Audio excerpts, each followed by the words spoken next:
And 3, 2, 1. Hey everybody, today we are doing Naruto. I am Dude 2 and with me is Dude 1 and we're the two dudes talking. So, Naruto, why is it the best anime that's ever come out? Well, it's not the best anime that's ever come out, but it stands above Naruto Shippuden and definitely Boruto. So when you look at the manga series, Naruto is very, very, very well structured, and it goes through an arc format that is actually quite original.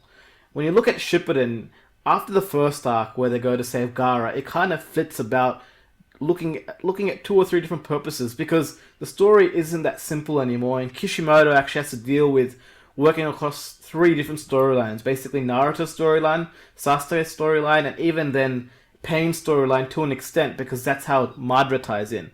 And not to mention all the side stories and other character development that you have to really do when you're working with a series that big. So when you're looking at Naruto, it's quite simple. You have a young boy who's been orphaned and he wants to become a Kage. So he starts at square one or square zero to an extent where, he has to do an exam to become a ninja. But when you look at that, that's what gets us interested because we're seeing his story from square one. Whereas when you go into Shippuden, we're again trying to do a reset, but we almost really follow Naruto's original plot point of using a exam style format to see where the character's strengths lie, and then we go into the first mission. So would you say it's a simple thing that it's a lot more grounded than Shippuden, where there aren't people that can blow up a moon or summon meteors? That's why it's so much more fun to watch. It's not that. It's just a lot better scripted. It's like the first Harry Potter book. If you look at Harry Potter and the Philosopher's Stone, J.K. Rowling really knows what she's doing there because she spent a lot of time plotting it out. She hasn't shown it to anyone. She's been able to rework it. Naruto, when they're just teenagers, works as a series because when we're looking at it, it's not overly complex. It's simple plot lines which are used effectively, and the characters that are introduced almost always get payoff. So if we look at the first arc, we are introduced to Naruto as the character, and we find out almost immediately in the first chapter that he's the host of a nine-tailed fox. Then we go towards chapter 2 and 3, where we look at Sasuke, Kakashi, and Sakura, and we're given an arc where we can explore these characters in depth to an extent. Kakashi even does a thing where he goes, what are your dreams and goals? That's basically Kishimoto telling us, these are my characters and this is what they're going to do. So Sasuke says, I'm going to avenge my clan and there's a person I want to kill. Naruto goes, well, I want to become a Kage, best Kage there has been. And then Sakura goes, she's just there. She's she's interested in boys, which is when you look Sasuke-kun! when you look at perhaps the teenage girl format or the cliche teenage girl format, yeah, she's interested in boys, which isn't a bad storyline because you can see her develop across the arcs.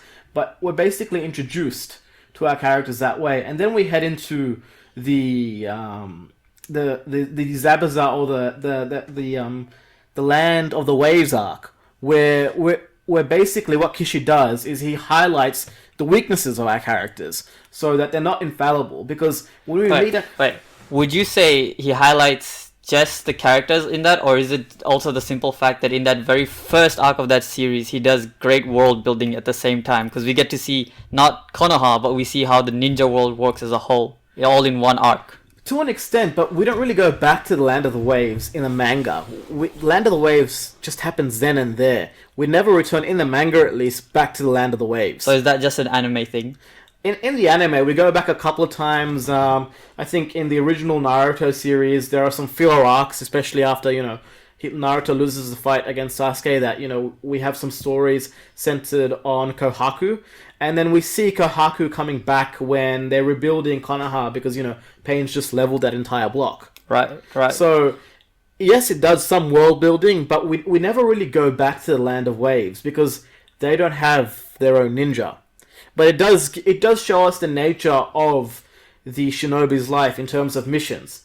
Albeit, that's one of the few missions that Naruto undertakes with Kakashi in the original run. That mission, it was so early on in the series, and it was only, I think, initially a rank C mission, right? It was it was a C rank mission. Naruto was tasked with protecting old man Tazuna, who had like very fraudulently said, I'm only scared of some robbers and marauders taking over and Yeah, killing me along the way. they didn't realize that one of the No. 7 swordsmen of the Hidden Mist was after him. Yeah, and that's what made it a rank mission or an S rank mission. You reckon they got paid more for it when they got back? Oh, they didn't because Kakashi said, there are some more important things than money. They really Kakashi saw that there was a need to complete that mission, despite Tazuna's deception on the requirements of that mission. Because you're looking at Zabuza, which you're saying is one of the legendary 7 swordsmen, but then he looks at Haku as someone who's way stronger than him. And if you were to compare the abilities, that's almost correct because Haku does have the Kekai Genkai, and her range of jutsu is a lot stronger than Zabuza's. Zabuza uses assassination techniques and mist techniques. Zabuza, as we were told, like later on in the series, he's a strong ninja. He's very skilled, and he also completed the Blood Mist challenge, the graduation challenge, where he killed everybody in his class. Well, he didn't complete the graduation challenge, so that's a funny thing. Zabuza decided, I have to kill my best friend, but so why don't I kill everyone else? Yeah, exactly. He really did show that he was a cut above. Yeah. But the way Zabuza talked about Haku was that, Haku is this person who is even stronger than him. And Haku is not going to hesitate in killing Naruto and Sasuke because it's been beaten into him. You reckon Haku was one of the first introduction to traps in anime? I think I don't think it was a trap per se. I think. Are you sure Naruto was trapped when they were doing the little flowery gardening thing at the well, she when says they first she's met? a boy within their first actual meeting when Haku doesn't know the mask and is just acting like a flower girl. I could have sworn Naruto said "You're so pretty" or something to him. I swear, my memory might be a little bit hazy here. He probably did, but I think that was just one of the more comical elements that Kishimoto was trying to put in that arc.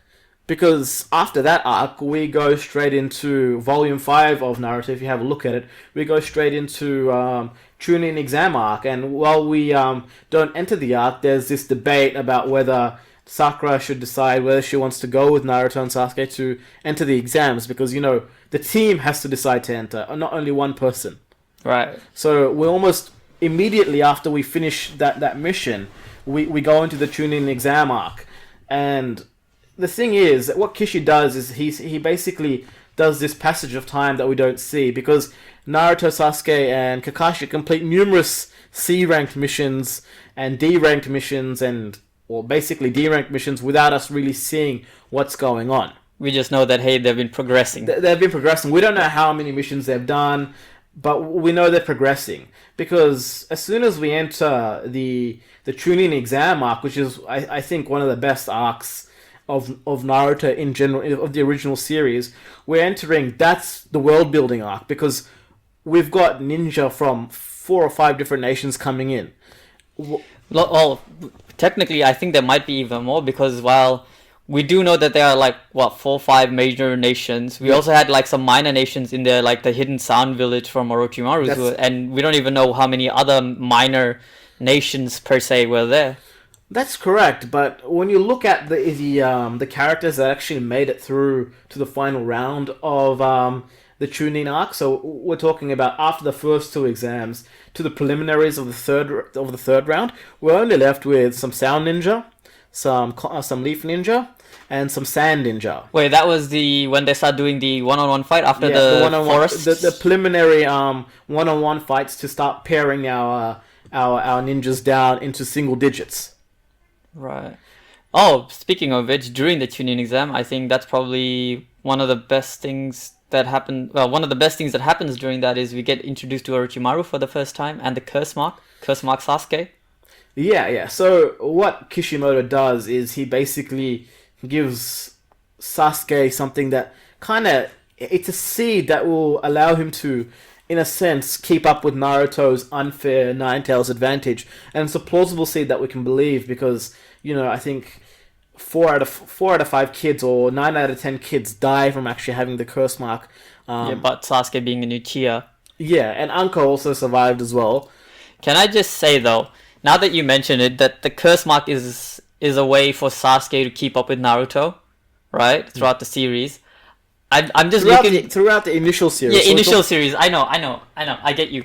But I think, while it is true in the initial series, Sasuke didn't have anything to keep up with Naruto, as like we see when they fight later on. We'll get to that. Um, I'm just thinking to myself, if you skip to the end of the series, almost all his ninjutsu is based on purely Uchiha and Sharingan based things. And then, like, at that point, he's just kind of flying past Naruto with those things, and he doesn't even need the curse mark. that's kind of debatable because we know Naruto is far behind Sasuke when the series starts. Right. He hesitates during their first mission. When they meet the Chunin from the land of the Chunin from the Hidden Mist. Those two brothers. Oh, the assassins. Yeah, right. assassins. The ones that Kakashi pretty much disposed of. Disposed of pretty easily, but Sasuke was handling himself quite pretty well. alright. Yeah, and Naruto froze. Even Sakura was able to act to an extent during that time, but Naruto, yeah, he definitely froze. But then Sasuke's breadth of jutsu and his overall skill was better. He was more skilled in taijutsu. His style is more refined than Naruto. Naruto uses headbutts and kicks and punches, which aren't as technique based. They're more instinctually based. Right. We know Sasuke is on the same radar as Sakura, just under her in terms of his intellect. And when it comes to ninjutsu, he's considered a genius. He mastered a fire jutsu at the age of 5 or 6, which is practically unheard of. During their first training session with Kakashi, he uses fireball jutsu, and Kakashi makes a note of how that's such an advanced technique, and he can already use that. Yeah, that's correct. But then you've also got to say that Naruto can use the shadow clone technique, which is just that's an A rank jutsu. Isn't the shadow clone jutsu a forbidden jutsu technically? It's because remember it was on that scroll, right? Which it is a forbidden jutsu, but I think it's only an A rank. It's an A rank jutsu because you're producing physical body doubles of yourself. Yeah, and Naruto can produce like 1,000 of them. Oh, he's pretty much got unlimited chakra, right? Yeah. Well, not unlimited. He just has might as a well lot be, though, more chakra compared to the average person. Yeah, average person, which would be Sakura, because Sasuke was also noted to have like a high reserve of chakra. Would you say like higher reserve of chakra just seems to be the common trend, like at least in the Uchihas? Because every Uchiha that we meet throughout the series, for one reason or another, seems to have excessive amounts of chakra. Well, not really, because it's more with the broken characters. You think? So Itachi was definitely a broken character. He just seemed to level up. Insta win. Yeah, he's like the Levi of the series, one of the guys that you just can't beat down. Right. I think if we were to look at the Uchiha clan in general, we don't go that in depth in the manga because again it's just a comic format. But in the anime, Izumi, who was Itachi's, not his girlfriend, but Itachi's love interest, who had absolutely no interest in, is shown not to be as strong as Itachi. Right. She doesn't have the same high level.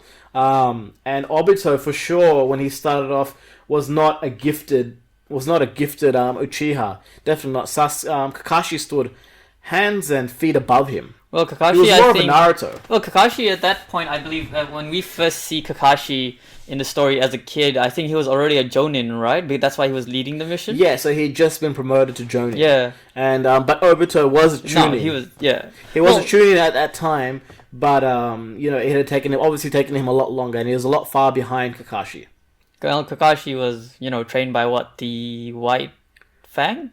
Yeah. Well, he was the son of the White Fang, but his aptitude for jutsu was, like next level. He was just like a very, very almost like on the Itachi type of talent. But then again, when you compare Itachi and Kakashi, Itachi stands again far above Kakashi. Correct me if I'm wrong, but I think the highest stats for graduation, I believe, is what, Jiraiya first, Itachi second, then Kakashi's third, as far as who graduated at early ages. Well, Jiraiya didn't graduate that early. We don't really know in the manga how old he was when he graduated. Right. This is just Itachi then Kakashi. I remember reading something about. We know there are geniuses within Konoha Village, but you gotta remember that it's quite young as a village. It's not that old. So when the first Hokage actually formed Konoha Village, I wouldn't be sure that there was a little ninja academy. I think that was a byproduct of like the second ninja war.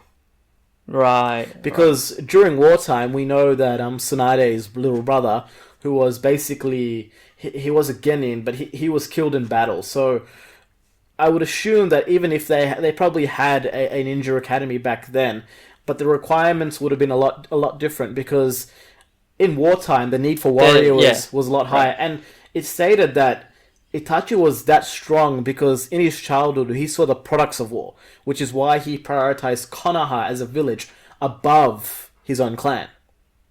Right. Right. Well, and that's where Danzo took advantage of, I think you can say. Yeah. So it was more about what they'd experienced, and then Kakashi for that same reason, the trauma he experienced of watching his own father there, or not watching, but knowing that his father committed suicide because he failed a mission.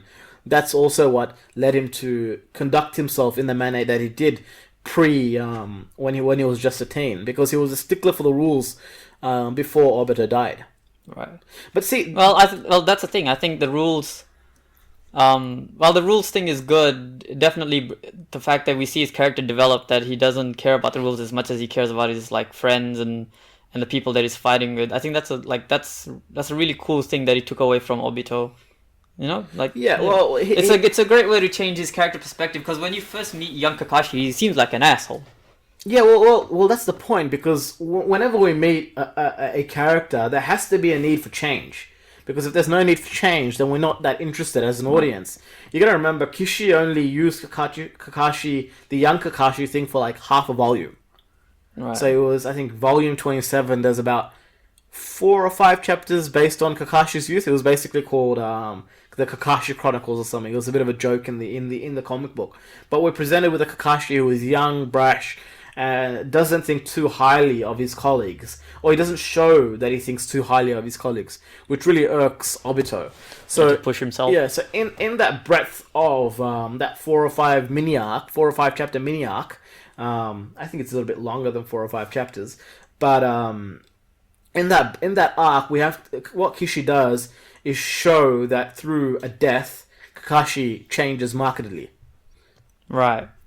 You know, Right. he leaves us with a character that we end up liking because, you know, he's experienced loss, he's experienced pain, and he's this whole new thing. I think that last arc that Kishi does before Naruto Shippuden starts is a key example of why Naruto as a series works a lot better than Shippuden Boruto. Definitely better than Boruto. Well, because it's a no lot one more watches tighter and Boruto. it's a lot more tighter and compact. Like, we basically go from, you know, we'll go from the Land of Waves arc, which is, you know, you're on the edge of your seat the whole time, to the Chunin exam arc to say, you know, here's the question: are Naruto, Sasuke, and Sakura going to become Chunins? Are they going to pass the exam? But then we add real life stakes by adding a character like Orochimaru, which ups And the Gaara. real life, and Gaara. So we've got characters that up the real life stakes. They expand the world, but then within those arcs, within the Chunin exam arcs, which lead into the invasion of Konoha arc. Right, when we first get introduced to the Akatsuki We're members. given Gaara, who we see a full circle happen with. So initially, when we're introduced to Gaara, he's just this ruthless, cold-blooded ninja. But towards the end, he kind of changes because his loss to Naruto forces him to change. His loss to Naruto, his fight with Lee, I think to this day still counts as one of the best fights in any shonen anime, manga, anything. It is one of the best fights I've ever seen. I remember the background music, the animation, just Just the weight drop. yeah, the weight drop. The weight drop scene and everybody's reaction at that moment. Yeah. It reminded me a lot of when I think we get something similar of that from Piccolo as well in Dragon Ball. Or is it in Dragon Ball Z where he first takes it off, I think fighting Raditz? Right. Yeah, he does that same thing. But the thing is, it's not as excessive. Like, his weights are heavy, but it's nothing like what Lee had. When Lee drops it, it's like a bomb that went off, you know? And everyone just reacts like, oh my god! And like the expressions and the way they animated that was crazy. And even Gaara, who had up to that point seemed like an unstoppable monster, even he was shocked at how fast and the differences it made. Well, that's the thing. Lee was billed as a bit of an underdog the entire series. Ooh, But I would not agree on that one because he kicked Sasuke's ass pretty quick in at the beginning of that arc. yeah, and then he gets his, but he gets his butt kicked by those two Chunin ninja who are acting as Genin ninja, if you remember, before the first exam starts. Which one was? Is that from the Sound Guys? No, they were just Konoha ninja messing around. So he was getting kicked around by them, and he after he defeats Sasuke, he says, you're not the strongest Genin in Konoha. My teammate is. So Neji. he almost, as soon as we meet him, he says, I'm not the strongest here. I'm going to work towards being the strongest. But the fact that you highlight that moment in the in the anime, can you recall a moment like that in Shippuden? No. I think a comparable moment like that in Shippuden would likely be when Pain does the almighty push and levels Konoha. Well, as in like a moment where you just kind of just stunned and Yeah. you just, wow, what just happened? Yeah. I think the most comparable moment would have there to are be, a lot of memorable moments, but we're not talking about deaths here. We're just talking about we're just talking that's about like where you just pause and you just have to take it in, right? Yeah. Yeah. So I think the almighty push comes very close, very very close to that. I watched those final battles where Naruto versus Sasuke, but I don't know. They were great. They were nicely animated, and it was like a perfect payoff to this journey we'd been on for like 15 years. But if you were to compare the two, I'd still think the shock and surprise of Lee's weights were like just perfectly enunciated. Yeah. Let's see. Next arc we have the Invasion invasion arc. Yeah, so we have the invasion arc, which is very tight again. Yeah. We've got Sasuke who goes ahead, and then Shikamaru, Sakura, and Naruto and Takun who follow. And then at the same time, we have the third Hokage going off against Orochimaru without any backup. Yeah.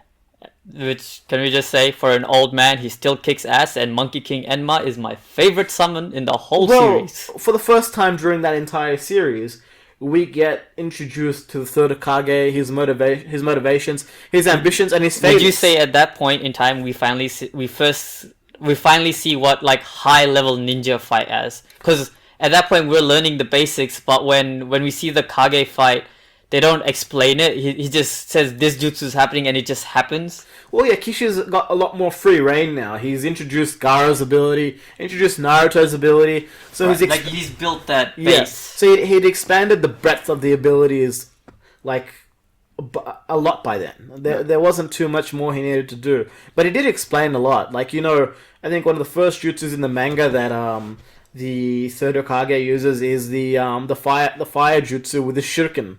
Oh right, no, he does shadow clone on the shurikens, right? And then he sets them on fire. Yeah, that's right. Yeah. I don't remember what it was called anymore, but that was pretty cool to see. Oh, no, that was actually I think Sasuke using the Phoenix formation jutsu. When he's got the Kurosmart going, right during the second exam.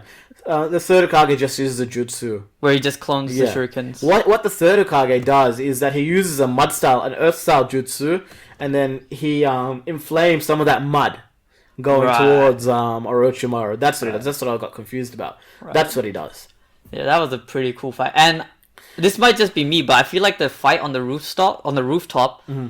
even though it's like still basically in that same arc, I feel like the fight there had slightly better animations. I don't know, maybe that's just my nostalgia or my memory walking with me. I feel like it felt like a little more on the smoother side of things, Look, Naruto's original animation is almost like Dragon Ball Z's. There's comparisons you can draw there between Dragon Ball Z's original animation, because even though they're quite far apart, it's not what we're used to now. Like, the animation is a lot more seamless. I know Boruto just did a Naruto arc, and the animation is like nothing alike. Yeah. Just because we've made like strides, we've made advancements in how we animate our things, but that animation still holds up. Let's face it, when it comes to animations, like Attack on Titan absolutely killed it when it first came out. That was like a huge appeal, the way it was animated. Well, the entire Fate series. Attack on Titans had the same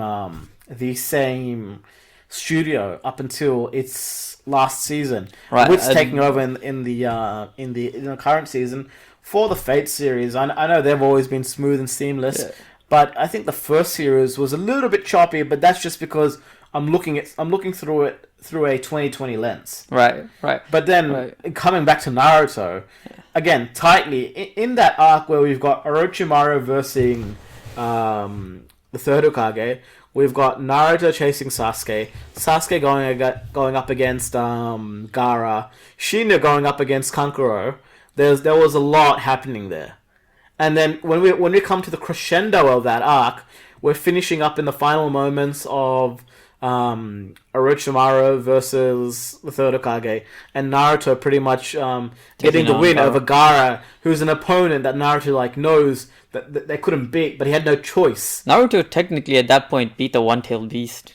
Well, that is crazy. That is crazy powerful. He had some help. He definitely had help. I mean, he had Sasuke, Gamabunta. And technically, he didn't use the nine-tailed beast the way. He did a transformation jutsu. Yeah.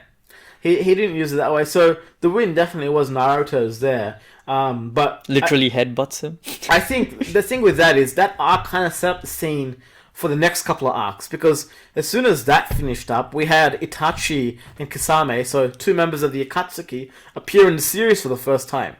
Yeah. Oh, and we get introduced. We get introduced to Jiraiya, right? Yeah, and Jiraiya. Well, no, Jiraiya comes a little bit before. He comes before the third exam starts. Yeah. So after the preliminaries for the third exam are finished, right, and Naruto's looking for Kakashi to teach him, Chidori, but he's not there. Yeah, because he's too busy with Sasuke. He gets paired off with Ebisu, who is useless. He learns how to control his chakra. He's useless. But Ebisu gets one-shotted by Jiraiya. And then he's taken under by Jiraiya, who teaches him some of the most important jutsus that Naruto is to learn, which is basically the summoning jutsu, which is what helped him beat Gaara. And Pain. And when you think about it, because Naruto summoned Gamabunta, it's better than Chidori. Of course. A summoning jutsu stands heads and shoulders above fucking whatever that was. Well, no, Chidori was still cool. And then he learned how to control the nine-tailed chakra to an extent. Yeah, because he did need that chakra so he could summon. When that happened and he versus Neji, that was super cool moment, because you'd seen a whole new Naruto. This was a Naruto who's taken basically the top genin in the entire Konoha village. And he beat his ass. Yeah, he beat him. If you were to pair Sasuke and Neji at that same time, I don't think Sasuke would come out on top. I don't think Sasuke would have come out on top either, to be honest. Unless he used the curse mark. You think the curse mark would be enough?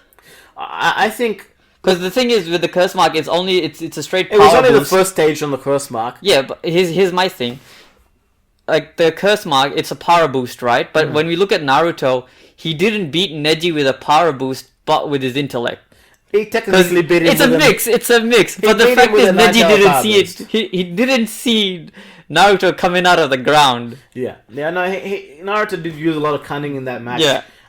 It really was a show of intellect, and that's kind of like when Harry played Quidditch for the first time in Harry Potter. Yeah. Because Naruto has been formally introduced, because that's his first round match to the Konoha village as a ninja. I think people started to acknowledge Naruto from then. Other people say he was acknowledged a lot earlier in the series. I think Ebisu, when he was flashing back after he got his ass handed to him by Pain, he's like, we remember Naruto, is Naruto okay, all these times ago. But for the rest of the village, they saw Naruto then as that kid who beat Neji. And it also opened Neji's eyes that, hey, fate is not, predestined. Yeah, well...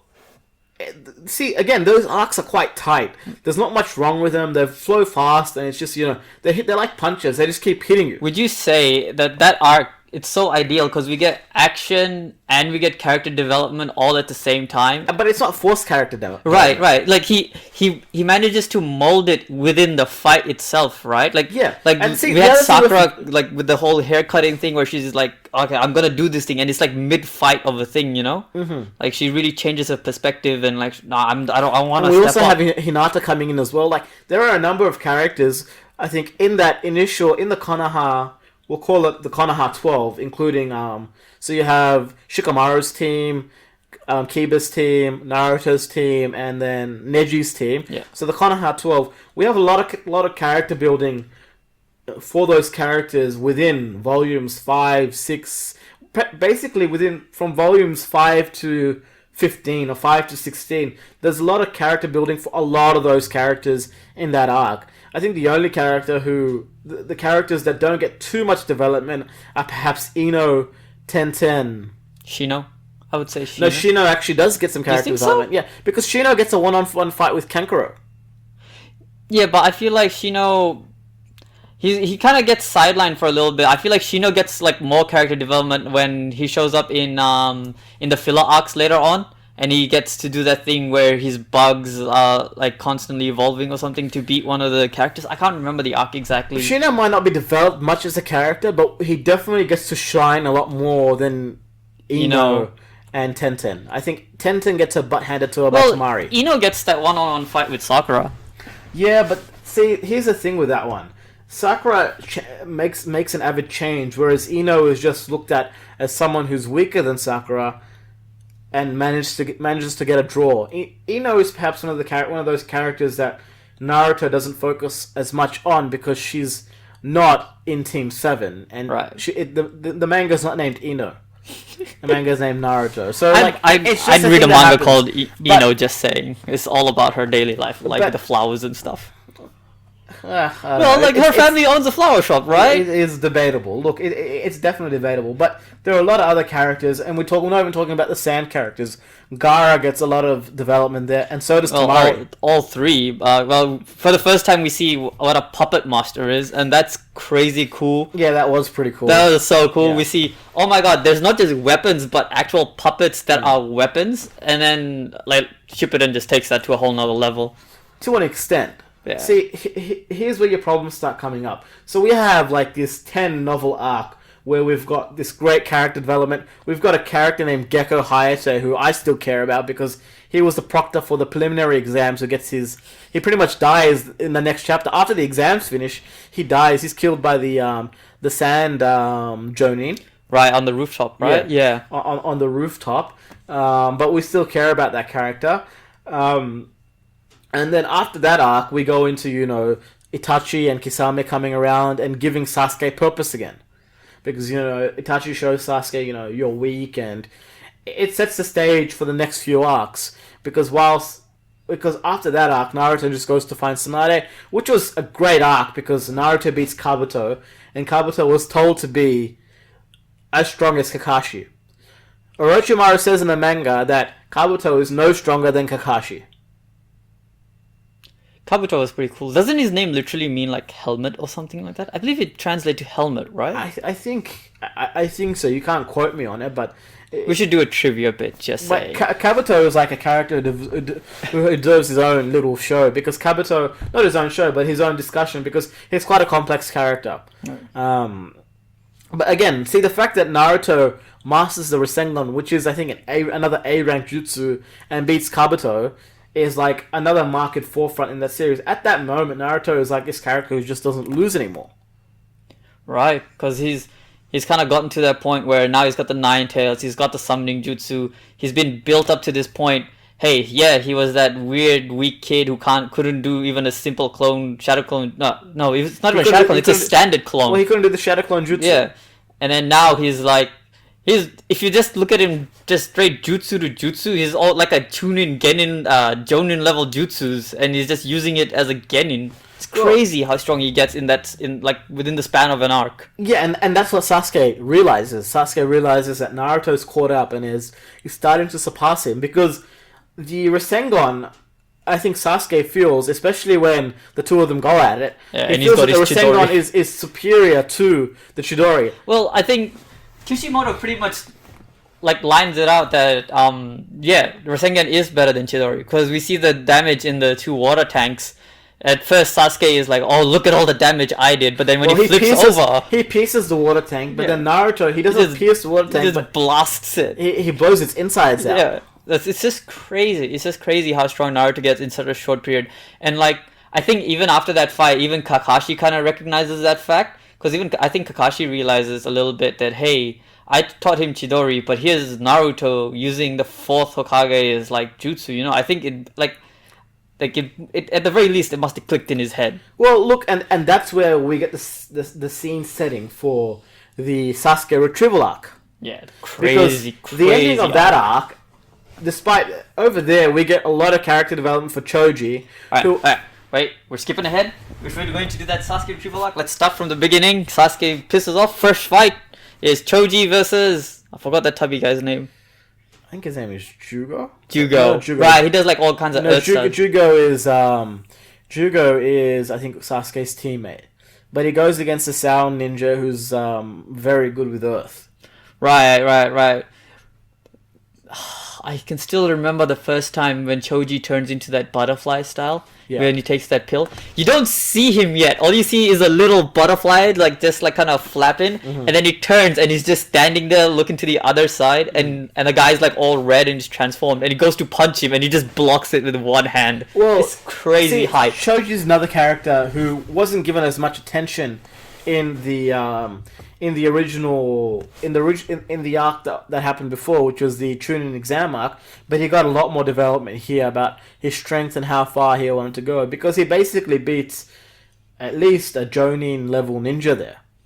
Can I just say I'm really sad about the series because we went through Shippuden and Boruto's going right now, but I don't think we've ever seen Choji's butterfly mode properly again. No, and see, It's kind of sad. and you're skipping ahead, but this is why Naruto stands head and shoulders above Naruto Shippuden. Right. Because after that, we go towards Hyuga and Neji, who's already like now developed as a character, but we see how far that development comes through. He's a better leader. He realizes what's important for that mission, and he makes decisions likewise. Right. And then after Neji's arc, which he basically says, I can't lose because I'm a genius and people rely on me to win. After that, we go towards, I think it is Kiba and Shikamaru. Can I just say just beforehand, the weird spider guy that Neji fights, creepiest character in the whole series. Clearly creepiest character in the whole series. Pretty cool character though. No, I mean maybe. He was pretty. I remember he was pretty fun to play in Naruto Ultimate Ninja because he had very annoying abilities. But he's such a creepy looking character. Why was that a thing? But you know what? The Sound 5 were all like that. True. All right. Next up is right. Is it the Kiba fight? Kiba versus two brothers. Sakon and Yukon. Nikon, right? Yeah. They're cool. I remember them as well. Well, they were said to be the strongest of the Sound 5 because they're technically before two. Before Kimimaru. Really? Yeah. Those two were considered strongest. The strongest of the Sound 5 before Kimimaru. Wow. So, Orochimaru actually says that. He says that to Kabuto. So, are you telling me Kiba technically beat the second strongest? Well, Kiba didn't beat him. Well, close enough. No, well, I know Kiba, he got the sound help afterwards. What? Kankuro showed up. Kiba went against the two, but Kankuro really came up and stepped up and said, I got this. Yeah. Well, come on, but like at that point they were pretty weakened too. I mean, come on, Kiba gave him a run for his money. Yeah, Kiba gave them as far a run for his money as you could expect from a character who's not the main character. Yeah. I think Shikamaru did quite well against his opponent. The girl with the flute, right? Her abilities are very wonky. It's almost it's genjutsu, right? From what I can tell. But then it's also kind of a summoning jutsu because she summons like those monster demons things that fight. What is it? Summoning jutsu, right? But she uses a flute to cast a genjutsu. Right, so it's a combo kind of thing. Yeah, and the flute also controls how her summons act and how they move. Right, well, Shikamaru because the summons eat chakra. Right. Wasn't like the little snake things that, they go around her? Yeah. Right. And then after that, it's Kimimaru versus Naruto and Rock Lee, which morphs into Kimimaru versus Gaara and Rock Lee. See, what Kishi does there is he also shows us the development of people we considered to be the enemies of Naruto and Ko. We see how far Gaara's come, and we see Gaara's weakness. For the first time in that entire show, we see that Gaara may not be the strongest because not an absolute unit. Yeah, not in an absolute way. I know there were inclinations in Naruto's fight, but then if you look at Naruto's fight with Gaara, he got help. Gaara was also unstable, but when Gaara is fully in control, he almost lost to Kimimaru. He would have lost if it wasn't for the fact that he was Kimimaru literally died. Yeah. In that fight, he would have lost because he was I think the scene pauses just as he's about to drill his freaking head in at that point. And then the other thing is we get Kankuro coming back. Tamari. And Tamari, and that deepens the whole Tamari and Shikamaru dynamic. That's when we all know that waifu. Well, come on. I would argue that happened when Shikamaru when Shikamaru won the war, but not the match against Tamari. I think Tamari's interest in Shikamaru would Grew have from there. sparked from there, because Tamari is the type of character that respects those that are smarter and stronger than her. That's just the way she's built as a character. It's a great way to be built. Yeah. See, again, this is very tight, because what Kishi does is he brings things to a full circle. We are given characters and we get payoffs. And the story is not just about Naruto. And then after that, we get the Naruto and Sasuke fight, which that first fight was like a great fight. It was top tier. The animation was great, and the manga still kept up as well, because before that fight even started, we had an entire volume that was dedicated towards Sasuke's backstory. Can I just say, as good as the fight between Naruto and Sasuke is, because like the animation clearly still keeps up and all of that, I cannot stand that fight for the sheer amount of flashbacks in it. I'll be honest, it constantly annoyed me when I was watching it. Well, look, for me, the manga always sticks out a lot more because it was the first thing I read. Right. I own all the manga and I reread it. Right. So for me, I always liked looking at the original material. And the manga, the fight in the manga was still, as a comic book thing, it was awesome. It was great. See, that's the difference. And in those mashed up YouTube clips, which have like mashed the entire fight together, which is much more fun to watch. Come with on. Naruto creating a ladder with like 1,000 clones, Yeah, and it's like crazy. just whacking Sasuke into a cliff face. Yeah. Like those are pretty awesome scenes. Yeah. Now I was gonna say was you were onto the manga long before I was. As you know, I came into the whole anime scene after you. I got onto Naruto during 2005 and 2006. That's when it first started to hit in Australia. And I think you introduced me to... I think you're the one I'm pretty sure you're the person that introduced me to Naruto and Bleach. So that would have been like 2009, 2010 almost. No, more 2007, 2008. So when I was in year 7, I went to a trip to Malaysia. And that's when I bought my first volumes of English Naruto manga. Right. So I bought volumes 7, 8, and 13. Because that's all that was there during that time. Manga wasn't as popular back then in Malaysia. It definitely wasn't as popular in Australia. Oh, like compared to what it is now? Yeah. In the time that I've like seen here, it's crazy. Yeah. There's no library that doesn't have manga. That's you, right. You can't go to any library. That's kind of where I started. So I kind of started towards just reading this thing. I started when Sasuke basically was bitten by...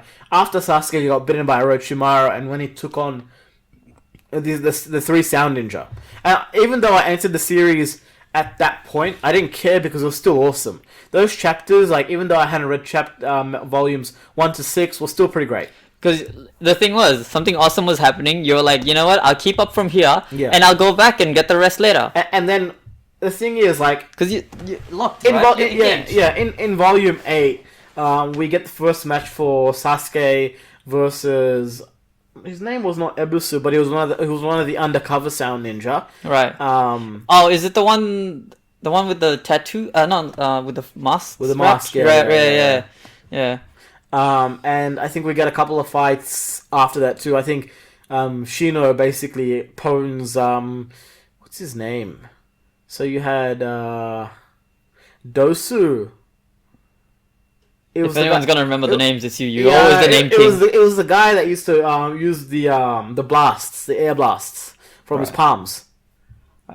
Yeah, I still don't get how some of the that volume ended basically during the Sakura and Ino fight. So that's where I started off, and then I skipped ahead to volume 13, where Naruto just finished pwning Neji. Naruto had finished pwning Neji. Shikamaru had given up in his fight against Tamari, and Sasuke had come to fight Gaara. So that's where I started.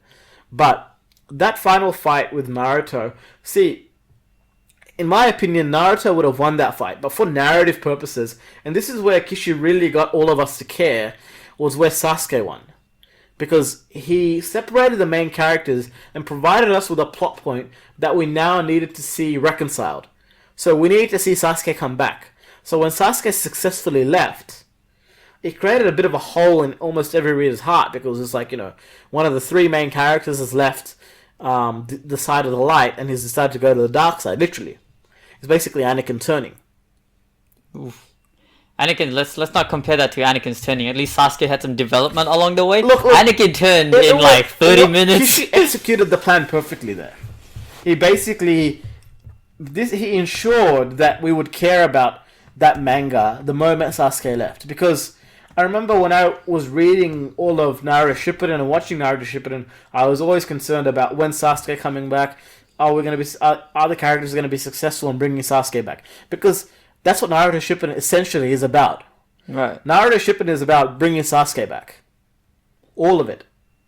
That is true. It is all. That was the overarching goal throughout that entire Naruto Shippuden arc line, which is basically, I think, volumes 28 to 72 of the original manga. The overarching plot point there. So basically, if you look at Harry Potter, the overarching plot point is Harry defeating Voldemort. But the overarching plot point here was Naruto bringing back and avenging his defeat at the hands of Sasuke, which basically happens. But the thing is, even though Kishi had a lot more volumes, Shippuden was a lot more messier. Shippuden The for me. first arc was tight. Shippuden for me. Okay, look, the first arc was tight, yes, but for me, The Shippuden Gaara just became retrieval another and from there on, to be honest, Shippuden for me just became another Dragon Ball Z style of thing. You know, it's just all about the fights, because I feel like it had its story moments, but for me, I just felt like Kishimoto, he would do something, and then the next chapter would be, I gotta beat that one, and then I gotta beat that one, and it just kind of kept building like that for me. Whereas in Naruto, I felt like we would have something happen, we could have a break, well, not like a break, oh my god, but like there was constant development. Yeah, exactly. It's the. I think that's where the Sasuke thing kind of stunted the story a little bit, but Right. without it, we wouldn't have cared as much. Do you consider the following filler arcs that we get? I think there's almost like 100 episodes worth of filler afterwards. More than 100 episodes worth of It's filler an arcs. excessive amount. I think There's about like 700 episodes of the entire thing, I think. Yeah, and I think the original series is about 220. Yeah, but there are a lot of filler arcs in the original. So I think by episode 115 of the original series, don't Right. quote me on this, but by episode 115, we're done with It's Sasuke leaving. Yeah, and then it's just fillers It's from just there. from fillers, right? Without and Sasuke. and then that's when There's like 100 episodes, so that's like about 2.5 years worth of fillers before Shippuden even got started. But can I just say, at that point, the fillers were actually good, unlike in Shippuden. Sue me. Someone can sue me. I've watched a lot of those fillers. They actually, were pretty cool. They're pretty good, right? Yeah. We get Hinata's development, Shino's development. We just get more of the other team members. You know, the rest of the Konoha I know, 12. but towards the end of that entire thing, I was always like, let's start Shippuden. I want to see where this story is going. Let's not, because it makes narrative sense for Naruto to leave after Sasuke left. Right. Rather than doing all of these Yeah. nonsense. Going on if they kept us going on in the series without Naruto, like maybe that would have worked, but it wouldn't have stayed. Well, I'll be honest. The way I'm thinking is, let's say if they get rid of Naruto for that bit, They could. He's the main character. right, exactly. What we do instead is you redo that remaining fillers where it shows us clips of Naruto training with Jiraiya in between where the exact same filler is going, and instead of Naruto, it's see, another team member. When you do that, the time skip, which is like a trope in manga, Yeah. it's not as effective anymore. The time skip was what, roughly 2 years? I think 3 years. It's about 2.5 years. I think. Right. I Yeah. think Naruto is about 15 by the time he comes back. I think Naruto Ultimate Ninja 4 it was. Mm-hmm. There's when you start that one in number 4, you actually start in that time skip while you're training with Jiraiya. It's a very weird thing where you do some missions that are with Jiraiya. Yeah, I remember that game. Yeah. That game covers the training, a lot of Naruto's training. Yeah. I remember that was actually You have to pretty go cool. around and like also I think it was like a little bit later on where like you have to catch like 100 frogs or whatever that are randomly scattered You did throughout. that. I I didn't do did that. I You didn't do remember that. me? I used to I be remember addicted to those games. Yeah, I played I the remember. heck out of all of that stuff. I remember you going to Liverpool to get those games. Yeah, it was crazy times. It was pretty fun. Yeah. But see, like, now going into Shippuden. Like, Shippuden is still... Don't get me wrong, Shippuden has its moments. I still love the Naruto and Pain versus Pain arc. I think it's one of the best fights in Shippuden that's ever been choreographed and hyped up and written up. It's just because the way that fight is developed and the way it's set up with Jiraiya's death... That's why it's got the weight that it does. Yeah, with Jiraiya's death, it just shows that, Naruto really does come onto his own. during that time, because he beats the leader of the Akatsuki. So for us as readers, we're like, yeah, Oh, he's just beat the leader of the Akatsuki. Naruto is like stronger than Sasuke, probably for the first time in the entire series. And then now we have Boruto, which to be honest I haven't bothered to pay much attention to. I gave it its fair shot. I gave it a damn good shot when it started. I watched every episode. I read the manga. And then there was that time skip within the manga where we see a bit of the future stuff and Boruto older, and then I was like, all right, you know what, this has got me pretty hyped with that future bit. And then I came back to the episodes, and the episodes just bore me. I couldn't take it. I watched all the way up to those robbing owl arcs where literally Naruto shows up at the end and it just like one shots like one of the guys from the thing, and I was like, why is anything even a problem when just a clone of Naruto could handle most of this day to day? See, we're skipping ahead when talking about the Boruto thing. But Yeah, but like again, remember the discussion is why this series is better than the other two. Naruto, and this is my direct comparison because I cannot stand Naruto Boruto. Nothing has any weight to it to me. Naruto is great because it's got tight arcs. The tight arcs achieve their purpose. They well build. They introduce us to a multitude of characters a lot more effectively than a lot of other manga artists do. I think Oda, not to say anything bad about One Piece, but Oda really takes his time when he introduces new characters. But Naruto somehow was able to simultaneously give us development on multiple characters at the same time. Oda does One Piece. You know me, I'm a big One Piece fan. I've sat there and watched all 900 whatever number of episodes it is, and I did that all in 1 year. No, not even a year. I did it in my last year of uni where I decided, hey, I want to try and get into One Piece, and I literally binged the entire series. Yeah. Like a crazy madman. I watched it. I enjoyed it. It was a lot of fun, but I will admit, I feel like it has dragged on far past what it needs to be. Well, that's because you watched the anime, and the anime's got fillers. I know. You know me. I've started to read the manga. I started reading it about like 2 years now. I think about 2 years I've been reading the manga. And in the manga, they're so far ahead, whereas right now we're in Wano, and it's just like, oh my god, you guys are so far behind. And it's like the fight between Luffy and Kaido is only, I think, like two chapters between Luffy seeing him and the fight ending. Right. And in the anime, it's like 10 episodes long. Really? It's excessive. He sees Kaido. Kaido shows up. He sees him, and then there's like 2 episodes of him just running to Kaido. And then it's like another 3 episodes, I think, of actual fighting, or it just cuts to before their fight, and then like another couple episodes while he's knocked out on the floor. And I was just like, this is I think it's important to give the manga space, because if an anime catches up too quickly, then you have issues. Okay. Naruto had that issue too. Naruto finished, and it was about to catch up, obviously because of the time skip, so we ended up getting fillers. We're getting fillers, right. We're getting fillers. But the fillers were good. They were worthwhile. And not all of them were worthwhile. Not all, but they were... in retrospect, I can enjoy them. I can go back and watch all the fillers and not be mad, because I feel like at the very least the characters are still doing something interesting in each one. They're going to another new village or something like that, and I was interested in that. Right? And when it comes to One Piece, they, rather than doing fillers, they're like, we'll just continue the story. But the thing is, they drag an individual, like one chapter to me feels like it's 3 episodes. You know? Yeah. And it's starting to get really annoying, because as a reader, I know what's happened, and I want to talk to my friends about it, but they only watch the anime, and I can't talk to them about fights that's happened or the flashbacks and things like that. And they're like, oh, but I saw the new opening, I think I know. And I'm like, no, you don't. There's so much you're missing. Look, the filler arcs definitely hurt Naruto Shippuden as an anime, but like, I think what Kishi was trying to achieve with Naruto Shippuden, and like for him, it wasn't Naruto Shippuden when he was a manga. No, it was just Naruto. Yeah. Although like the cover spines changed from white to black, and there's like, it's a different arc, which I think was a good touch. It was just him trying to move the story forward and trying to reconcile a few different plot lines together. But I think Rock Lee during that time is totally sidelined.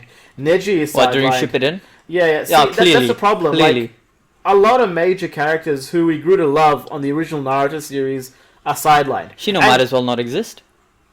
Yeah, well, Am I wrong? He makes jokes about that himself. Yeah. Look, they start focusing on Naruto as a character a little bit too much, but It's literally just like it zones into just Naruto and Sasuke's thing. but see that's why the first arc wasn't bad, because the first arc was great because we saw the insecurities of Gaara. Right. You know, we saw like how Gaara was viewed by the village, and how Naruto felt towards Gaara, and how he felt because Gaara was alone a lot longer than he was. Well, I And think that's when why we it was got good, in, because he developed his characters. right. Well, I think when we got in, the whole thing that we were thinking is, oh, the rest of the story is going to be like this. We're gonna get maybe another Jinchuriki, or maybe we'll get like more of the Sand or more of the other team. We were thinking the way we continue to develop the characters around Naruto would continue. You know, Jinchuriki, whatever. The tongue's tied there. But Yukitake, who was the six-tailed beast. He was the bubble guy. Right, we got his arc. So we got his arc, and we got his development in. Can I just say his arc was really, really, really boring. Look, I enjoyed it, but the problem I had with that was that when he was reanimated, I expected more of a touching reunion between him and Naruto, and asking where Hotaru was. Nothing. Like, what happened to his student? Nothing. Like, if Naruto's supposed to say, oh, he's dead. So, where's Haruto? Like, do I have a responsibility to this girl that, Yukitake was training? And that's the issue I have. Because we get this character, we develop this Jinchuriki, he's alive, and then he gets taken out by Pain pretty easily. Well, when we get introduced to Pain, we learn that Pain has never lost a fight, right? And like, he is so powerful that even at that point, even Madara, aka Obito at that time, even he fears Pain's power. That's why he wouldn't try to forcefully take the Rinnegan, because he knows Pain can fight him still. Yeah. So we were pretty hyped up on that fact, and then the fact that he beat the bubble Jinchuriki was no big deal, because we heard this guy was very powerful. Look, it was very strong. It was just a little bit of a letdown.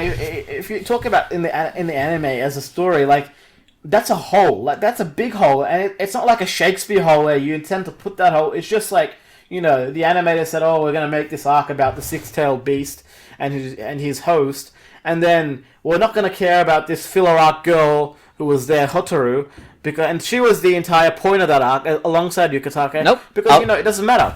So there's no real reconciliation. Like, it's almost like if Kishimoto didn't watch his own filler arc. Well, he probably didn't. The dude was busy.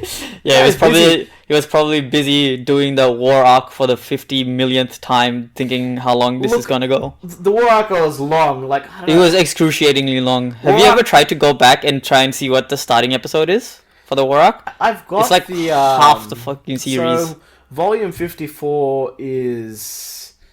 Volume 54... Let me see. I've got this number down pretty easily. But I believe volume 54 is when they go to the Kage Summit. Right. About 2 or 3 volumes after that, war starts. Right. So I think volume 56 is where Guy goes up against Kisame. And during that, the war has already started. During that time, the war's already started. They're already making moves and preparations. And from volume 56 to about volume 71 to 72, that's all war arc. So if you look at about eight volumes per year, roughly speaking, like if you're looking at a weekly anime, because you just divide 52 by, I think it's 8. So you have 8 of those per year, 8 volumes per year, and we've got, so from 54 to 70, that's about, I think the war arc lasted for a good 3 to 4 years. Yeah, that's excessive. Maybe even it's 5. Quite excessive. Maybe close to 5 years. But it's a major arc. It's where everything was going to come. And there's a lot of mini arcs. You can't just treat the war arc as one big arc, because there's a lot of things that happen. Because it was very annoying getting to there. Because do you remember the excessive amount of filler we got before the war arc started? You're talking about the anime again. Again, yeah. Well, my perspective, you forget, is always from the anime side. It's always from the anime side. Because okay, look, I was reading the manga when you were reading it too. Because I started reading the manga when literally Naruto it was the final chapter of Naruto beating Pain, where he literally goes from the stones to punch him in the face, right? So that's when I started reading it. So from that point, I read the manga all the way to the end. Yeah. Right?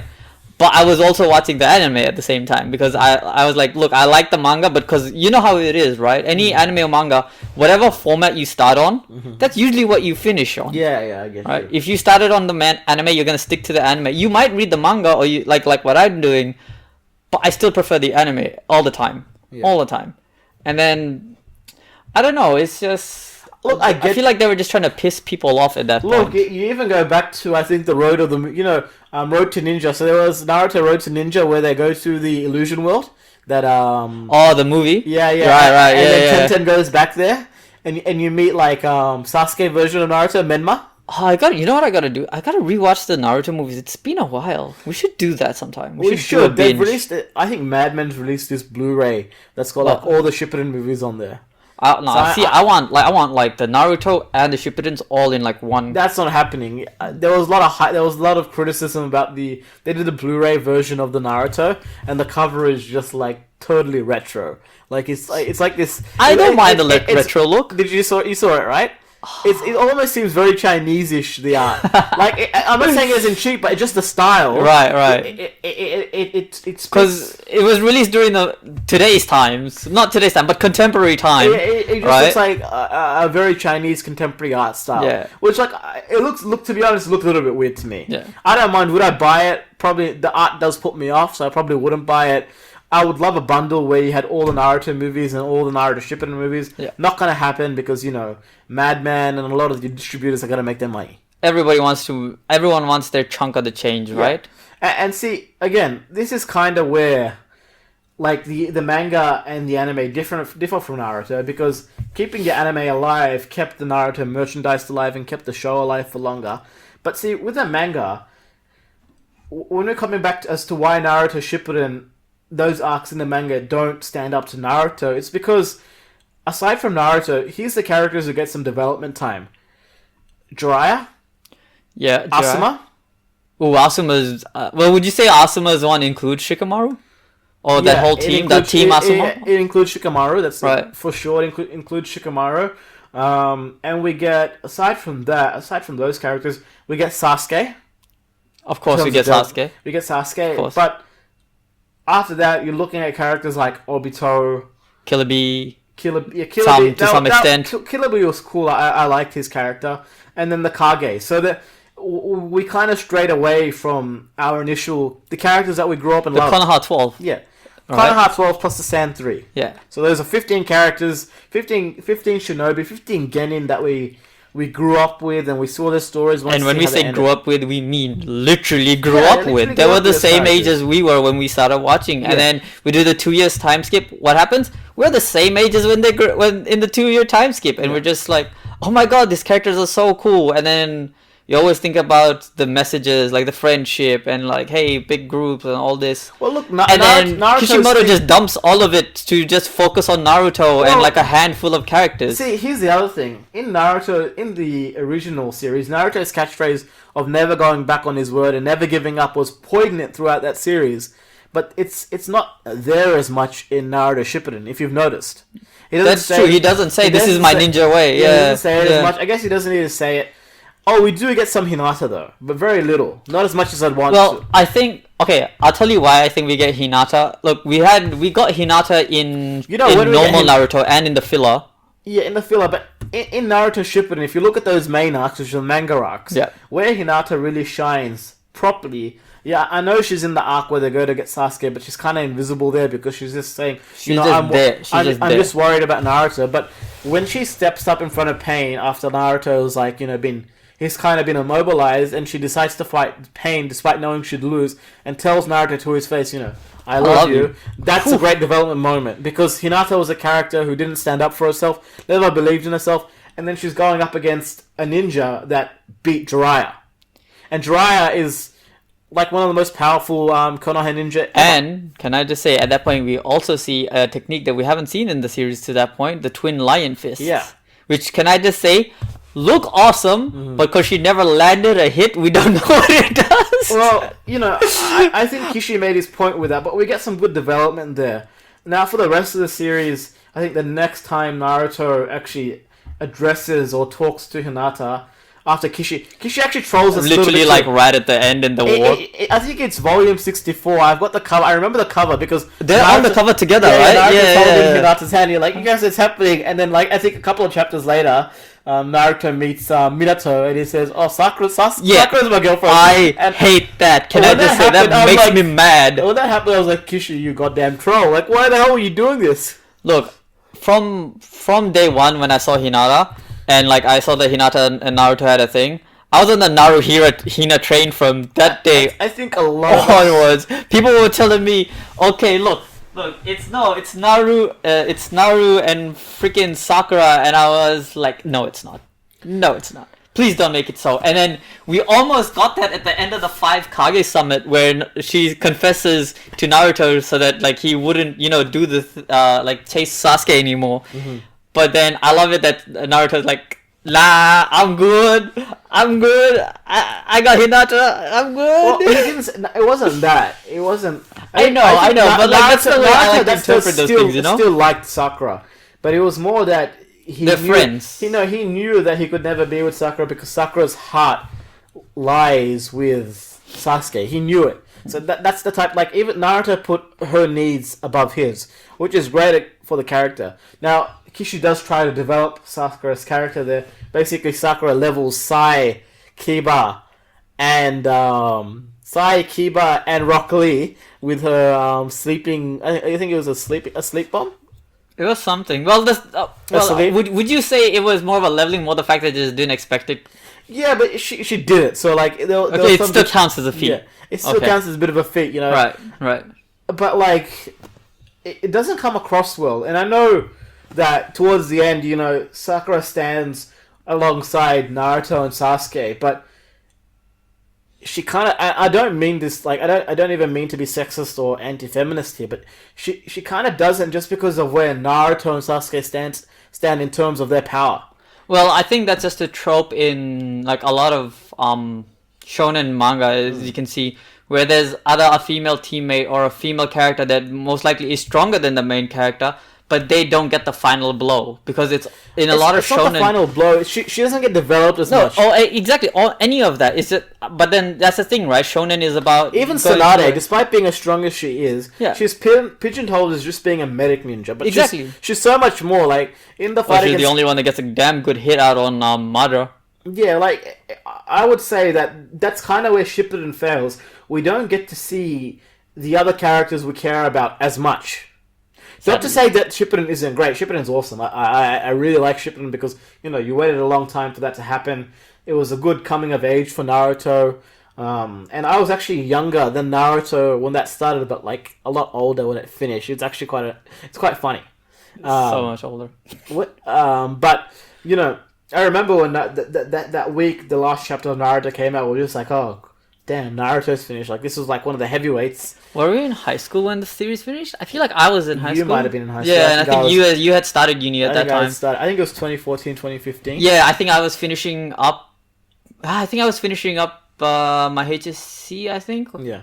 Yeah. And look, at the time, like, I was happy with it. But when you look at things in retrospect, and when you compare Naruto to Naruto Shippuden, that's why I prefer Naruto more. Because Kishi takes his time and develops characters a lot more in 27 volumes than he does in his remaining, I think it's 45 volumes. I think it's 45 in his remaining 45 volumes for that series.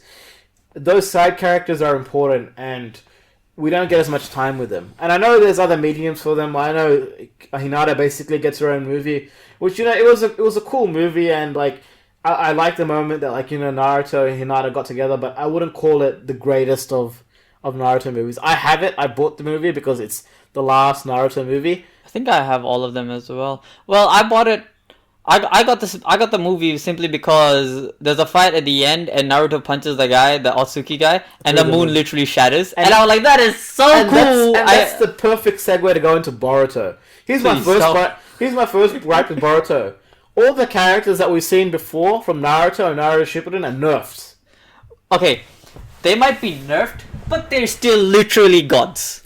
You realize? Like, nerfed, the but Mizukage is nerfed. The Mizukage is pointless. Like, he loses to basically Genin level ninja. I wouldn't call him Genin level They're ninja. Come on, Yeah, like- Naruto, Boruto and his friends were dealing with him, who are all Genins technically. I mean, yeah, they are better than your average Genin, Yeah. but still, I no. would say Chunin level at least.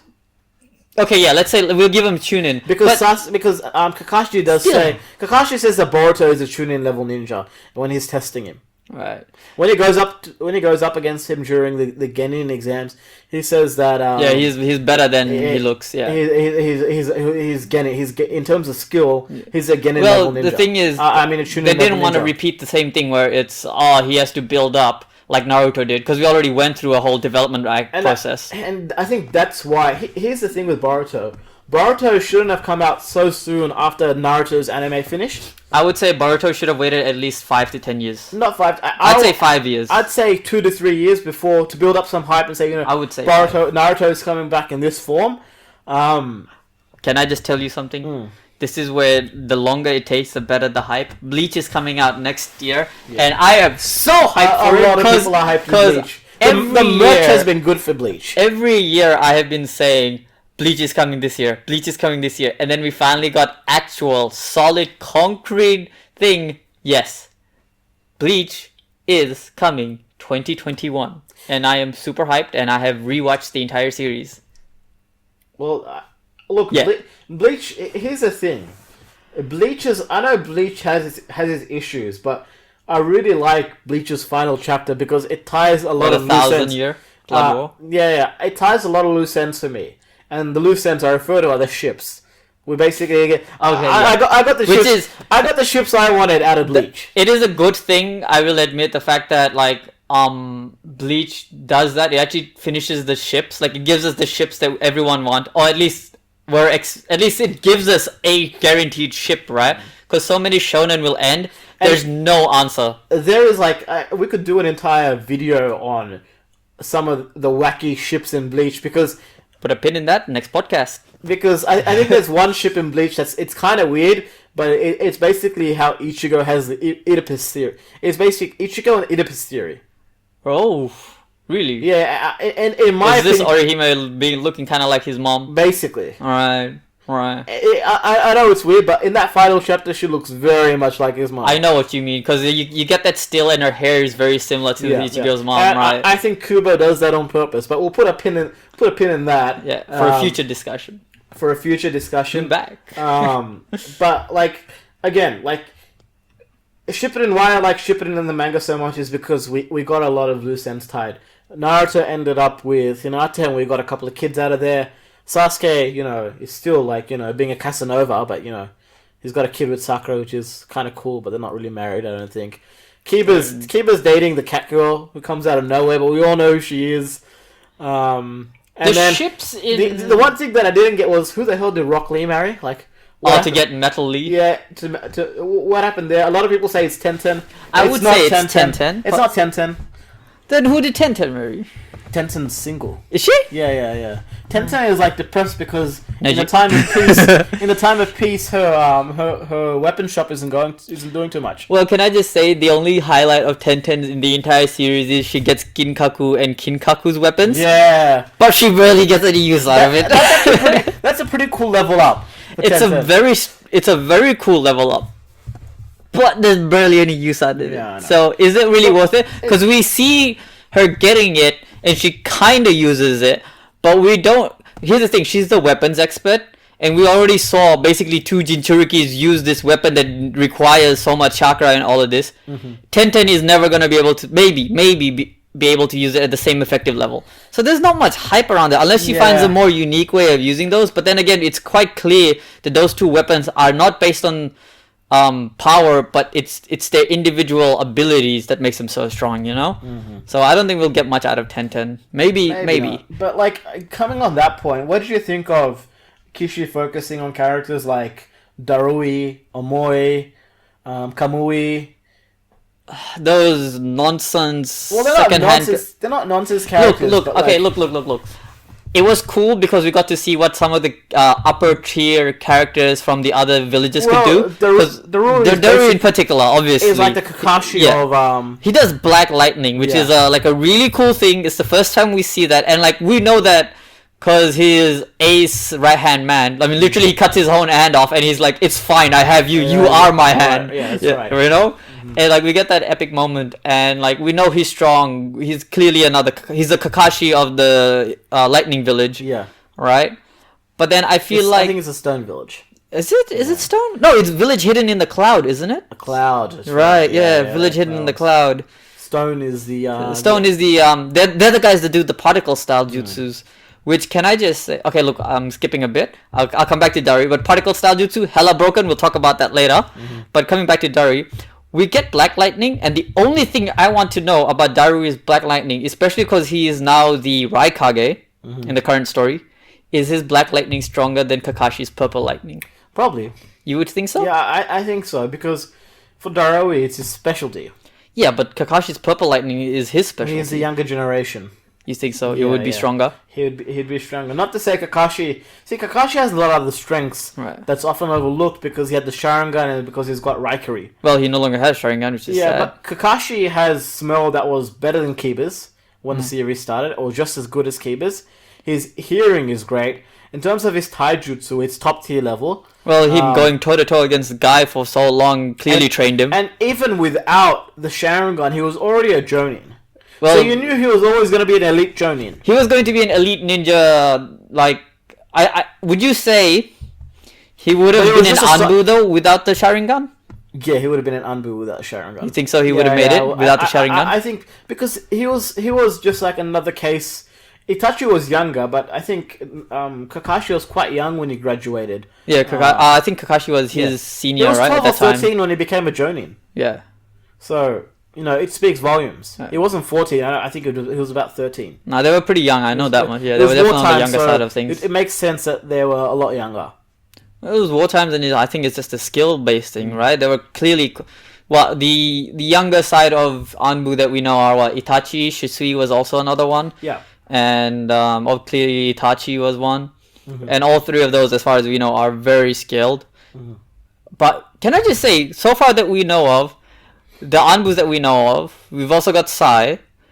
My question is, where were the Anbu when Pain attacked? Oh, so... Was that ever answered? Yeah, it was answered. So or did I just completely miss it? The Anbu was very factionalized, right? But I think most of them belong to the Foundation, which is under the control of Danzo. Yeah. And Danzo told them to stand down, even though some of them asked that, we should help when Pain was attacking. But Danzo said no, because Danzo wanted to, basically stage a little bit of a coup. A bit of an unofficial coup. Well, he kind of did get what he wanted. He became Kage. Takes Tsunade's power. But, see, with Danzo, he doesn't really become a Kage, because... He's an interim. His face is not on the stone. On the stones. Nah, no one was going to put his face on that. Yeah, stone. And if anything, it was more of an acting Hokage. Again, interim. Yeah. And in hindsight, he wasn't all that strong because he was clearly not that. I mean, he was strong. He was heavily reliant on the Sharingan. Sharingan, and as we all know, the BS that is Hashirama cells. Yeah. Because if you have a problem in the series, it can be solved with Hashirama cells. Yeah. No. Or Rasengan. And if it's not, then you're just not using enough of both. Yeah. And see, moments like that is why Naruto Shippuden is good. But again, we stray away from... I think I would love to see a lot more Rock Lee development in... I think everyone would like to see more Rock Lee. In Naruto Shippuden, even though it didn't happen. It happened in the first Naruto Shippuden movie, which is pretty awesome. Where Guy gave him that alcohol pill. I think... Can I just say the movies, they give Lee more to do. He's in the first movie. Yeah. I don't think he's in the second. I think he was on the third one as well, right? He was in more than one. He was in more than one, I believe. Yeah, no, he's in more than one, but... And we get a mini fight of his where they were... he was fighting that guy that uses, I think, the water style jutsu or whatever, and I can't remember, this was in Shippuden, but he gets one good fight in, sort of, in Shippuden, but it was so brief, I can't really remember off the top of my head anymore. Yeah, but look, going upon Shippuden, it's a great series.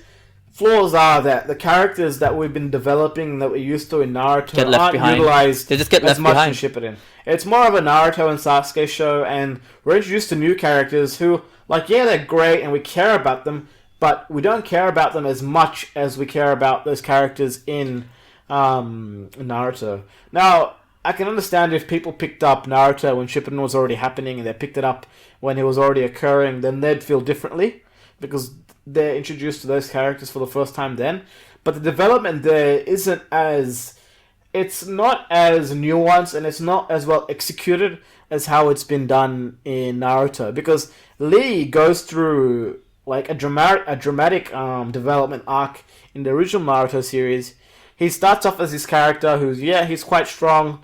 Then he's pretty much stripped of his power and told, you're never going to become a ninja again. And then for him, it's about, even though he's already been given such a handicap in life, still believing in his dream. He was the embodiment of youth, the power of youth. Yeah.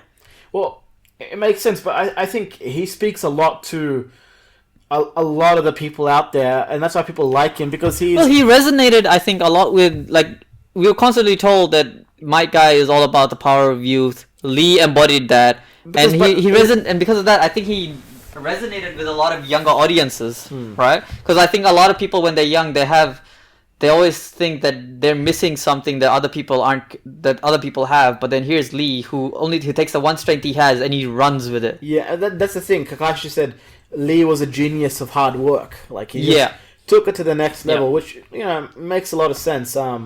And I think it's an indictment as to why we like that character so much. It would love to see a lot done with him. I don't know if this was ever clear, but is Lee is he just unskilled at using ninjutsu, or is he just incapable of it? As far as I know, he can't use it. At all. At all.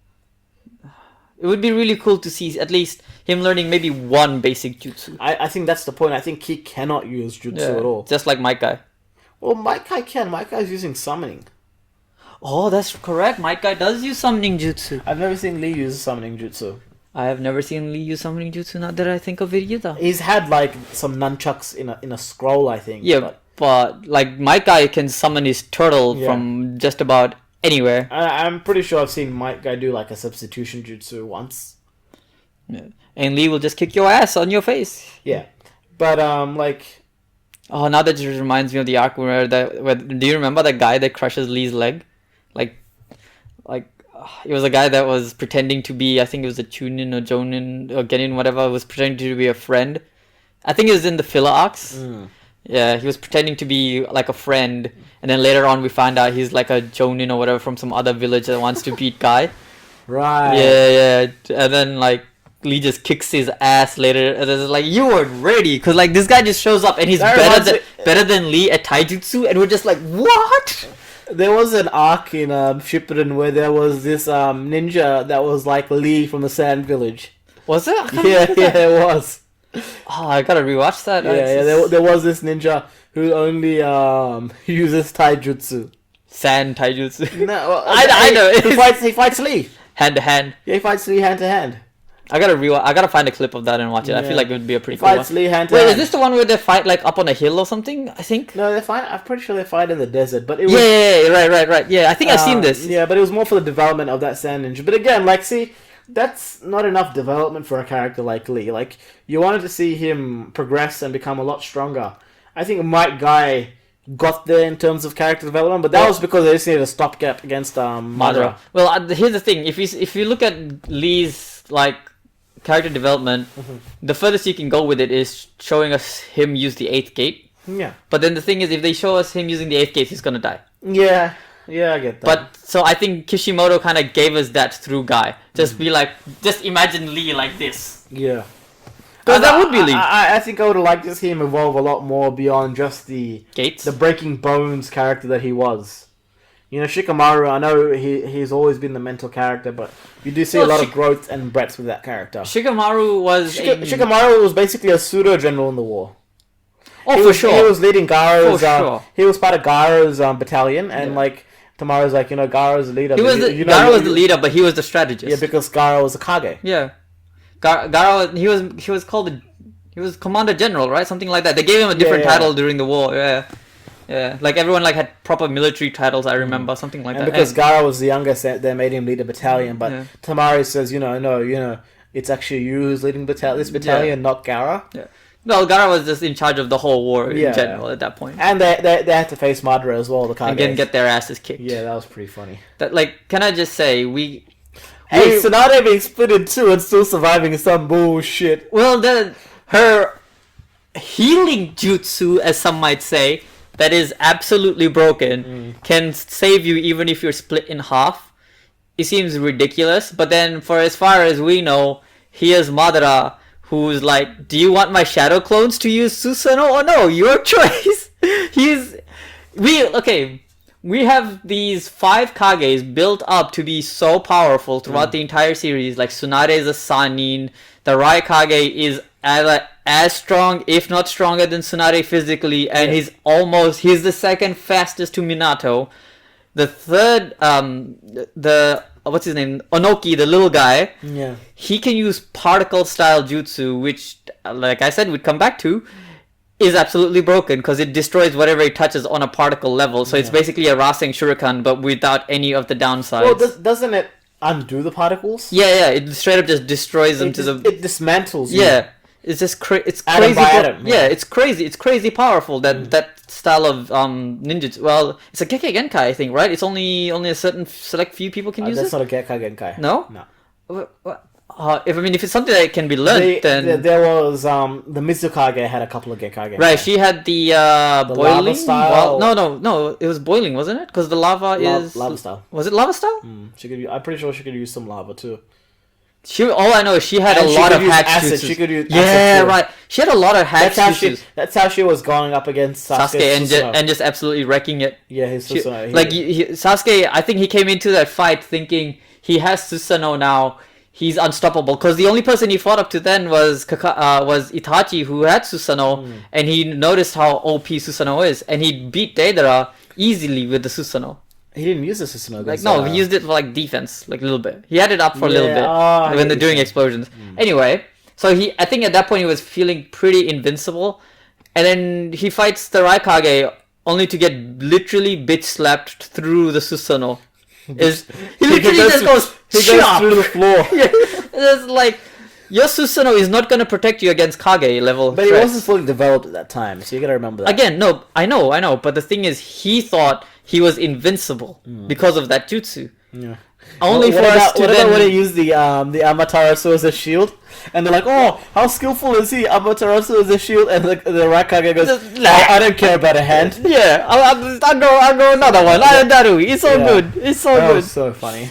And then, like, we see all these new Kages. They're so strong. They have this hacks abilities. And we're just like, alright, you know what? We're gonna get into this war. It just They're gonna speaks to do Madara. so I much. think that was Kishu just saying, look how strong Madara was. Exactly. I still think, as good as Naruto as a series is, as bad as Boruto as a series is, Shippuden has the single greatest character introduction in maybe anime history. Yeah, but you're talking about action there. No. I'm talking character introduction, period. Because That's for the anime. I was reading the manga at the time too. It's pretty hype because I think the first time you see Madara, it's only a silhouette of from the back. It's just him standing and looking down. And then I think it cuts and there's a panel where it's just it's just him looking down. Yeah. And but you get to the anime of that scene, right? And it's just he shows up and everybody just kind of not loses it, but everyone just has to take a moment and just be like, oh my god, that's Madara Uchiha. And then everyone's just scared shit, but then they hype themselves up and there's so many of us, there's only one of him, he can't take us all. And they go for it, and then you see him slowly, like that run, like they focus on his walk, just the slowly building speed. And then he just rams through him like a truck. Yeah. It's not even close. One guy throws a kunai with a paper bomb only to get killed by his own kunai. He wasn't dead at the time, though, you gotta remember. But here's the thing. He was technically weaker while he was undead. That was the whole reason he wanted to be fully resurrected, so that he could finally feel and be at his peak power. Even as an undead, he was so absolutely broken, only for us to then go, okay, here come the 5 Kages. We're gonna get the 5 Kages versus this guy. He drops a meteor straight off the bat. I feel like the whole Madara plotline doesn't get resolved the way you'd want it to. Oh, clearly not, because we got a Kaguya out of nowhere. Yeah, he gets... It just absolutely... Kaguya takes over. Absolutely ruined. To be honest, I think if... I don't know if Kishimoto was aware of this or not, but I'm willing to make a bet on the fact that Kishimoto knew that as soon as Naruto Shippuden is over, we're doing a Boruto series.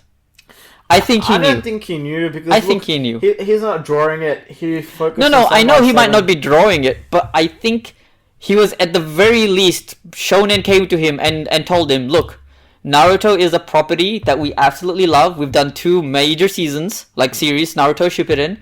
We would like to continue it even after you're done writing it. Do you have any issues with that?" And he clearly no, because they're still doing it. Mm-hmm. And at that point, because he knew that was the thing, they should have just left Kaguya to be the primary villain for Boruto. Yeah. Because at the very least, we can have high stakes, like new high stakes. Well, it is high stakes. You don't get it. Like, look. I know the whole Otsutsuki thing, like basically this alien race of gods, right? Sasuke and Naruto got leveled. Yeah. But here's the thing. Kaguya, when the series starts, Kaguya is portrayed to us like a god. Yeah. Right? I would say that there's not enough build up towards Kaguya. No, but I know, but like we expected her to be the end all be all of the series, only for Boruto to turn around and say, no, there's 2 more like her, no big deal. There's way more than 2 more. Yeah, well, but like at the beginning, it was like no big deal. And look, I think that's what Boruto suffers. Yeah, I think the third guy has showed up now, the one that's apparently who is in charge of those 2 idiots. Yeah, well, he's a lot stronger. Yeah. He's beaten Naruto and Sasuke. Spoilers for like anyone who still cares. Like who still cares, but like, look, I'm not following Boruto as much anymore. Who is? I followed the anime up until the Chunin exam arc started. Then stopped. Look, I did. I think maybe we're not the intended audience, but if you were to look at the story in general, the story does not hold a candle to the original Naruto story. It borrows plot lines, it borrows elements. It hasn't become its own thing. And Boruto as a character, we don't care about him as much because the whole reason we cared about Naruto as a character was because he was alone. He had no one there for him, and the entire village hated him. He had a lot of problems. Well, when I look at Naruto, like the original Naruto, I feel something for when I see the characters. Yeah. I see Boruto, I have no emotional reaction to any of the characters, and I get it, they're not written for me, but I feel like, look, if they were written well enough, I should at least care for the main character, look, and I don't. My favorite character is Metal Lee. I want to know what happened to Rock Lee. I want to know about this side character more than I want to know about the main character. Look, I'm not fond. There are a number of elements I'm not fond about Boruto, which probably makes me a little bit biased against the series. But again, this is just my opinion. The animation for both the manga and the anime is a bit of a... I'm not too interested in it. I'm not too fond of it. I didn't like I'm not even collecting Boruto as a manga series or reading it just because I can't get over the new art style.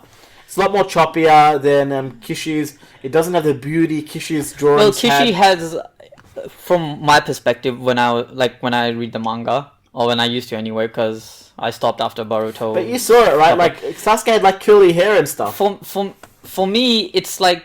It's the shading that he puts in his panels. I would say it's also the design of the characters. I mean, clearly, have you seen... I don't know if you saw, but Kishimoto is working on a new samurai series, like a cyberpunk samurai. Yeah, I told you, Samurai 7. It's done. It's done. Is it done? It's ended. Oh, what? That was quick? It got canned, yeah. Oh, wow. But, okay, so I missed out on that news. I remember I saw the first drawing panel of the 2 samurais clashing. Mm-hmm. And I saw that artwork, and I was like, that's Kishimoto, before I even read the article. And I clicked on it and I read it and I was like, yep, like his art style is distinctive. It's really pretty. It's got that it's got shading in things that I care about. You know, it makes it gives it like a 3D effect to me when I look at that art style. Yeah. Whereas Taite Kubo, his art style is just very pretty. Yeah, well, his art style is just very pretty, which is I give it to him. I've heard that Taite Kubo's philosophy is that I want to draw something cool. Yeah, and he does that, but his art style is not what I would consider art. I would consider it flashy. for me, right? I find his art style very flashy. Like, here's Hitsugaya, adult. Look how cool and sexy he looks, but I don't feel anything. Whereas when I look at Kishimoto's art, and we get introduced to the Raikage, and you see the detailed, his body, the muscle, the tattoo, the gauntlets. It's the details in those little things that like Kishimoto puts in, then you feel, oh yeah, this guy's a badass. Yeah. You know?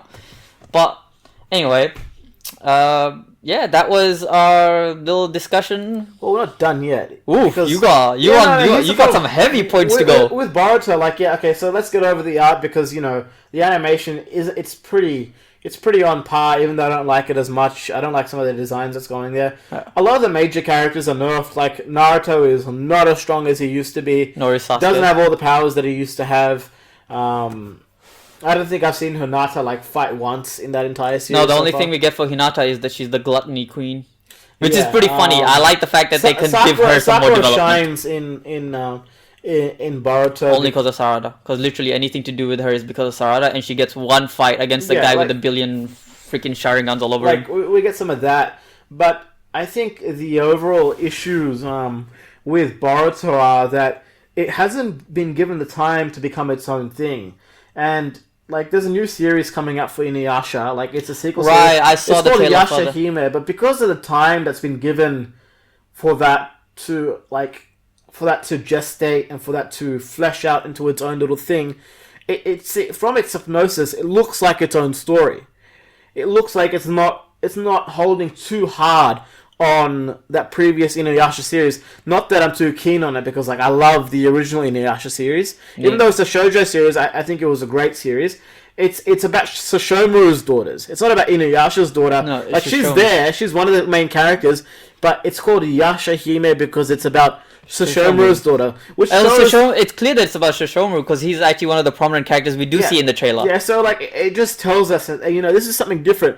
Boruto is Naruto's son, and that's fine, and you know, he's got his own issues, but when you compare Boruto's issues to Naruto's issues, it doesn't even hold a candle. It doesn't hold. That's right. It doesn't hold a candle. So you don't care as much. Stakes. You don't care about the characters. It's kind of forced down your throat. They tried to create their own style of Konoha 12, which is basically copy paste my homework but make it ever so slightly different. Yeah. And like, every time I look at characters that you're like, oh, you're Shikacho, but you don't. There's nothing about you that I care that you're Shikacho. Look, I think some more time before they had started on that Boruto series would have been great. I think we would have wanted a lot more. Would have been a lot more hyped for it. I think that would have helped. I didn't like that we had Boruto the movie and then they decided to animate. You know, I know even Dragon Ball Z did it, but like, why animate something there's already a movie about? It's just it's annoying. Like, right. Like, why do that? I know there was narrative changes to it, and like, that's fine, and I get it. But then you should let Boruto be its own thing. They made it a movie. They made it a big thing. I didn't care. I actually liked Boruto the movie because it was like, you know, it was just a movie. Speaking of movie, can I just say I would have much preferred it if they just continued making movies instead of a whole new series, because we get introduced to Boruto in the movie, and it's really cool. Yeah, we get to see that time skip and what his son is capable of, and the fact that he's a bit of a cheat. Right, well, but it's cool. It gives him character that he's in Boruto the movie. Like, it's smart because Boruto is definitely not exactly like Naruto. You know, he's got some stupidity in him that's like pointing about Naruto. But when Naruto says, "I'll never take a shortcut," Sasuke says he does. Yeah. Like, the fact that he uses the ninja tool is like Sasuke's curse mark. No, because the curse mark, the curse mark was a shortcut. So I think like the parallels about this character being like a combination of Naruto, Sasuke, and being his own character, like, it hit home, but it was just good as like a nostalgia movie. It wasn't good for anything else. Like, I get that he won at the end and he helped them and he was a pivotal part of it, but I think we needed a little bit more time for Boruto. I think Boruto needed to be storyboarded out a little bit more. It needed some time to develop.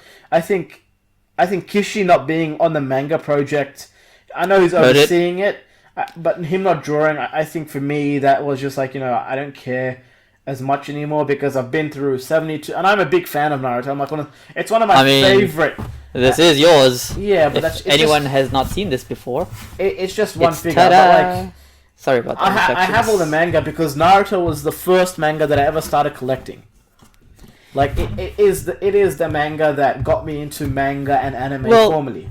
Naruto for me is pretty pivotal too. Personally, for you it was the manga that you started collecting, and for me it was the first. Well, apart from being the first manga that I ever read, it was the first anime. I feel like that was a true anime because before that everyone's exposed to Dragon Ball and Pokemon and stuff like that. Those are anime, but like when you watch Naruto, Western, you knew it was anime. Yeah, when you look at Naruto, you like, this is anime that is a whole different genre to Dragon Ball, Pokemon, which is for everybody. Well, Naruto is very well received in the West, I believe, because number two to only Dragon Ball, I would say, because it follows the conventions of the hero's journey. So Harry Potter goes through the hero's journey. Hero's journey is basically this storytelling theory where you're given a hero who's got no ability, no attributes, who's basically like in some village off somewhere doing his own stuff.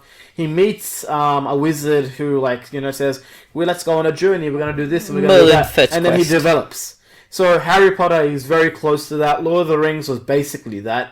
And a lot of walking. Yeah, much walking. And Naruto was that. But Naruto's loneliness, I think a lot of kids could relate to the loneliness and could relate to the bullying, because Naruto experienced a lot of bullying during his childhood.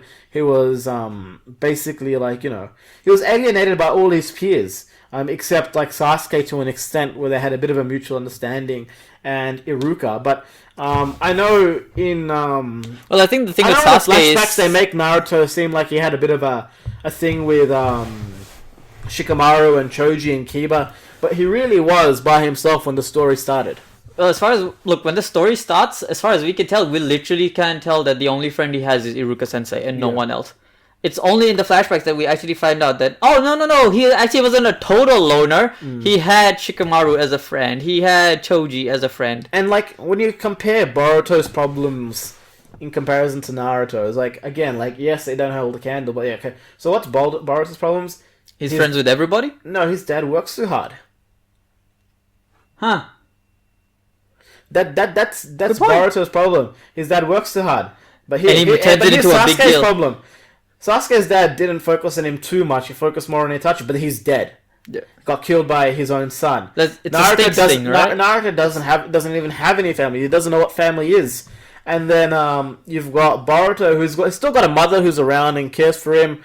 Sister. But who, as a character, Hanabi. As a character, we don't care too much about him because he's the son of the Hokage. And okay, here's the thing: his dad works too hard. But even Boruto should understand, it's not like Naruto has just another position in this thing. He's young and naive. He's a kid. I can understand it. He's a kid, you can understand it, but the simple fact is, he is the Hokage, right? So at some level, and Hinata tries to explain that to him as well, but I get it, it's the rationality of a child, right?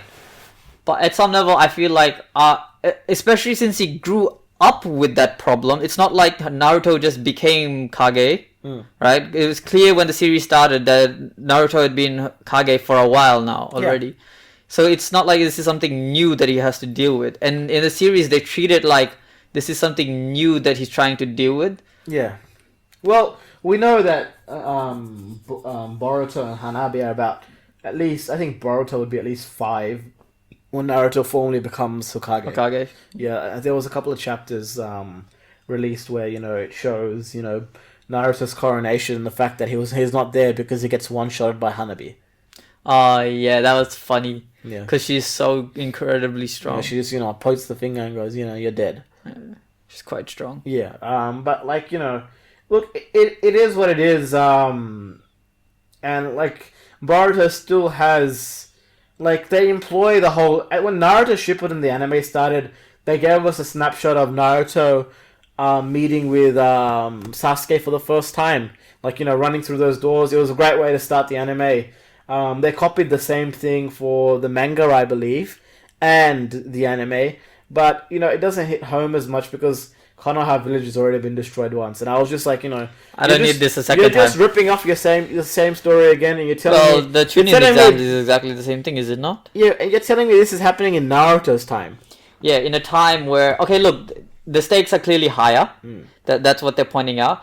But I feel like, look, regardless of how high the stakes might be, Naruto and Sasuke are borderline gods, and they have the backing of 5 other nations. Look, if it was a smaller story, like I think I would have preferred it definitely to be a smaller story. I would have preferred it if the series, instead of trying to be the next shonen action series, which it won't be. I mean, that's what it's clearly trying to be, right? Because there's so much foreshadowing, right? Well, so much. It's being shoved down our throats. And literally. exactly, right? Just stay tuned. There's gonna be, when he's older, there's gonna be some crazy fights. But the thing is, we've seen the crazy fights. What we want is maybe give us a story where it's more about the ninjas. Maybe it's more about the espionage. Maybe it's just a nation against nation thing. Look, I would have loved a manga where we just followed the original 15 in their day-to-day lives. Day-to-day lives. I know that would have been a little bit boring, but trust me, I would have bought that shit. Give me 15 movies. I'll take 50. One movie is literally just they made a chibi manga about sleeping. They made a chibi manga about Rock Lee. I would have enjoyed Rock Lee Springtime of Youth. I would have enjoyed a proper manga about Rock Lee. I would have loved Rock Lee spin-off series, like literally just call it Rock Lee by Masashi Kishimoto. I would read the shit out of it, and I would watch the shit out of it, and I would go watch every movie that is released under it. Yeah, like because Naruto basically Boruto too. On the way to becoming Hokage. Like once Naruto, at the end of the war, Naruto's a war hero, so he's like another tier character. What about focusing on a character like Rock Lee, who's like still got to like put the hard yards? He's a hero. Rock Lee's a hero in his own right. But we can, the thing is, we can still see more development from him because he doesn't do ninjutsu. Yeah, and the thing is, like with him, and we can watch him. It'd be good to see him to live up to and surpass Might Guy's stage. Yeah. Like Might Guy was known as the Blue Beast, arguably one of the strongest. Well, Madara literally says, "I, Madara, acknowledge you as the strongest." Whether that was as taijutsu he meant or strongest in general, we don't know because he doesn't say taijutsu. He does say the strongest, so I'm gonna take it as up to that point that was the strongest opponent Madara has fought. Right? I mean, let's face it, he did kick Madara's ass in like one clean shot. Yeah, so, Madara could regenerate. Yeah, sadly he didn't see that hacks coming. Well, he did. I think he was just buying time. He was just buying time. But it was close enough, right? Yeah. I mean, we got to see what the 8th gate fully open meant. And like, but the thing, you know what I really like? What? We see the consequences of it in Boruto. Yeah. He's stuck to a wheelchair. Yeah. You know?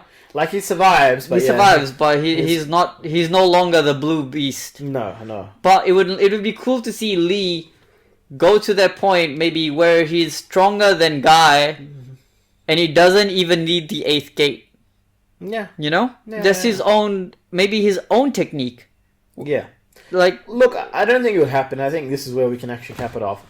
Like, this is why Naruto stands far above Naruto Shippuden and Boruto. Because in its own 27-volume run, it is like a perfect story. It gives us a start. It develops characters. And then at the end, it tells us why we're reading it. Like, I don't think anyone could have predicted, like, Sasuke leaving being the hook of the story. No, not at all. When I first started getting into Naruto, I was like, alright, so the story is going to just continue as is. We're going to learn these 3 characters. And Boruto even tries a Mitsuki, with the whole Orochimaru thing. Oh my god. I was like, it doesn't work, and like, they butcher characters they butchered Uruki, you know that, right? Speaking of Mitsuki, Orochimaru's, I don't know, son, daughter, whatever the hell you want to call that thing, right? You realize he's stupid broken right from the get-go? Yeah, he does. Because he has Dragon Sage. He is on the same tier as Kabuto at the beginning of the series.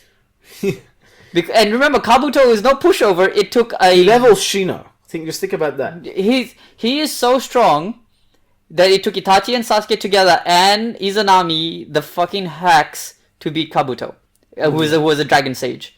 And this guy is a Dragon Sage as a Genin. Actually, no, he technically wasn't even a Genin at that point. No. So if you tell me there's a problem that they cannot beat, Yeah. I call bullshit. Yeah, I know. And I it's don't care definitely about weird. whatever whack shit is going on with Boruto's eyes or the fact that Sarada has Sharingan. You have a Dragon Sage as part of your team, and Sage mode is no joke. Anytime we've seen Sage mode, Naruto, Minato, Senju Hashirama, and Kabuto. 4 clearly high top tier. Oh, and Jiraiya, who did not perfect it, but he did have it. But no, but Jiraiya had it before Naruto used it. Jiraiya perfected it the most. I'm not sure if Minato used Sage Jutsu. He does. He does? He does. Okay. I know he was able to control Kuruma's chakra, and he was able to control the Nine Tails does. chakra. But I'm not sure he used Sage Jutsu because uses Sage Jutsu. Jiraiya was the one who perfected it the most. Up until Naruto. Up until Naruto. No, even it's stated that even Minato can use Sage Jutsu. In fact, I think he says he was going to use it, and he hold on. I don't know if we have time for a quick research. Just quickly researching Minato using. Yeah. We'll end it here, but Minato using Sage Jutsu because I can't remember if that actually happened. Minato Sage mode. I don't remember it being covered in the manga all that well. Maybe in the anime. See, it's when he uses. Hold on. Sage mode. So when he goes into his QB mode, just before that, he's in his Sage mode. Do you see? Oh wow. Yeah. So he's in his right. Yeah. So he says to Naruto at that point that I can use Sage mode, but I'm not very good at it. Right. But he does it and he's got it perfect. Like Naruto. Like Naruto. I think that's it's just one of those things where I think it wasn't in the anime. It wasn't in the manga. I didn't see it in the manga. I think it's probably in the manga. You just didn't realize because the simple fact is that's a key moment in the story right there. Because the thing is, what happens after that is when Minato goes into QB mode alongside Naruto, and they both have Sage QB modes running. And even for that, he says he's not good at it. Yeah. But he also has the perfect QB mode, which just shows us that Minato is probably the second most hacked character in the series. Yeah, he's already dead, so maybe he had some He had some spare time. Special to train abilities while he was dead. Yeah, I don't know. Look, if it gets into Minato, we can probably do a 2-hour long discussion on just Minato and his hacks. That guy was crazy strong. We may leave us, some feedback, comments on who you'd like for us to discuss next series. Yeah, we'll cap it off there. We'll cap it off there, and remember, Naruto, best anime, probably ever, maybe. Who knows? I don't know. Find out next time. It's an opinion. Like for me, it was one of my favorite anime. It's the thing that got me into anime formally. It's where I started off like knowing that I was going into this vast thing. After Dragon Ball Z and Yu-Gi-Oh! And Beyblade and the rest of it, Naruto was like maybe my first adult manga. Yeah, fair enough. Anyway, Yeah, we'll see you guys next time. Latest, 2 dudes out.